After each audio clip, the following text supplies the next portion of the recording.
Landlord tried to break in when I was home alone at 16. I just woke up in the middle of the night remembering this and need to get it off my chest.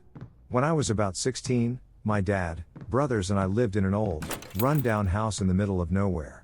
It was a private rental. My brother would do work for the landlord to pay our rent. Our landlord never came off as particularly creepy, but that could be because I rarely went outside when he came over to talk to my dad. And he wouldn't dare do anything in front of my dad. I was home alone one day. My dad and brothers went out, somewhere, I don't remember.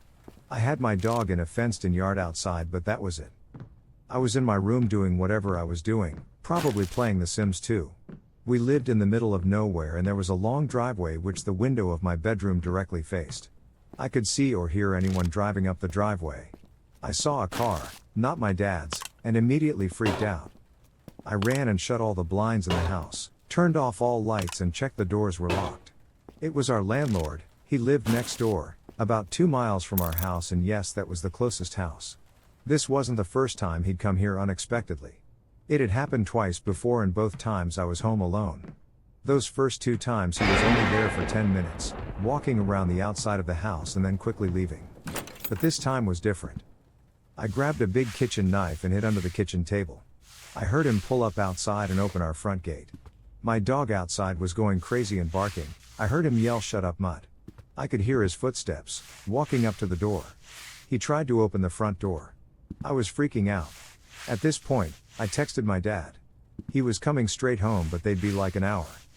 He continued to walk around the outside of our house, trying to peek into each window. The house is old and has 3 doors you can enter from the outside. He tried to open all 3. I thought maybe he didn't know I was home. Maybe the last 2 times were a coincidence. But he started saying things, including calling out my name. He knew I was home alone. I couldn't hear what else he was saying through the double brick walls, but I quietly creeped through the house following his voice up and down the hallway. I was trying to hear what he was saying. That's when he said something I'll never forget. "I'm going to burn the house down, but I'll let you out first." Of course I didn't take him seriously, which scares me even more. He wanted me to come out. He wanted me to take his threat seriously. That's the part that gets me. I know exactly what would have happened if I had believed him, and my life would have been completely different. He was there for at least 30 minutes, maybe closer to an hour. He was persistent. He left before my dad came home. I told him everything and we moved out soon after. I still don't know how he knew I was home alone. My dad never saw him on the way driving out. So he knew my dad was gone, because there was no car in the driveway, but how did he know I wasn't with him? That's why, dickhead creep landlord, we'll never meet again. Edit, I'm just realizing now we were evicted, we didn't leave. We lived in a caravan at my uncle's house for a year before finding a house in a different town.